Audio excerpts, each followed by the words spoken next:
Salut, c'est Cécile d'Archine Geek. Aujourd'hui, je te parle d'un petit test social que j'ai mené sur Facebook pour mon anniversaire. Et si tu m'as écrit ce jour-là, tu as peut-être parlé avec une machine. Allez, c'est ce qu'on va voir.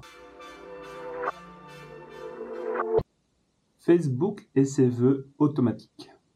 Sur Facebook, ça fait plusieurs années, c'est devenu un classique.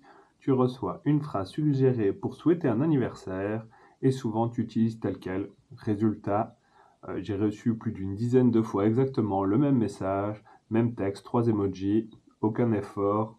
Hop, on scrolle et au suivant. Alors je me suis dit, tiens, avec le nouvel agent IA de ChatGPT, on va s'amuser. Donc si l'interaction est vide, est-ce qu'une IA ne pourrait pas très bien y répondre à ma place? Mon agent IA prend le contrôle. J'ai donc utilisé un agent IA via ChatGPT qui a pris la main sur Facebook. Il a scanné les messages, détecté ceux contenant la phrase automatique et il a répondu avec un commentaire personnalisé, rédigé. Par contre, un petit truc drôle, donc on voit ce qui est en train de se passer via l'intelligence artificielle et on le voit cliquer à côté du bouton like comme un humain maladroit. Et puis il fait la remarque de j'ai enlevé accidentellement le like, je vais recliquer dessus pour le remettre.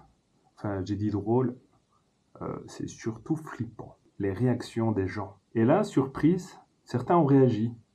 Pas au contenu, mais au fait que ce soit signé agent IA.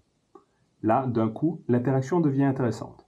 C'est l'IA qui a provoqué plus de réactions qu'un message humain. Effectivement, le simple like ou merci que j'ai écrit ne suscite pas d'autres messages pour la suite. C'est l'IA qui a provoqué donc plus de réactions que mes propres messages.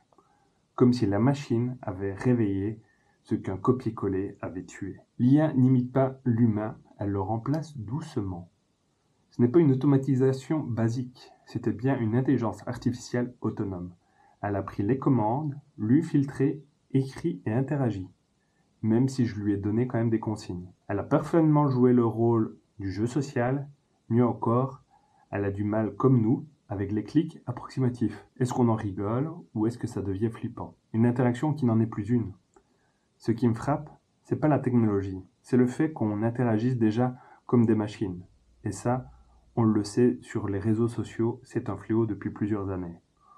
On clique sur souhaiter un bon anniversaire et on passe au suivant. On scrolle de plus, un souvenir de moi. Et dans ce monde-là, l'IA n'a même plus besoin d'imiter. Elle fait comme nous, elle devient nous. Et maintenant, ceci est un simple petit test. C'est, on peut dire, comme une blague. Mais ce que ça révèle est très réel. On est peut-être déjà en train de déléguer nos relations, nos mots, nos attentions.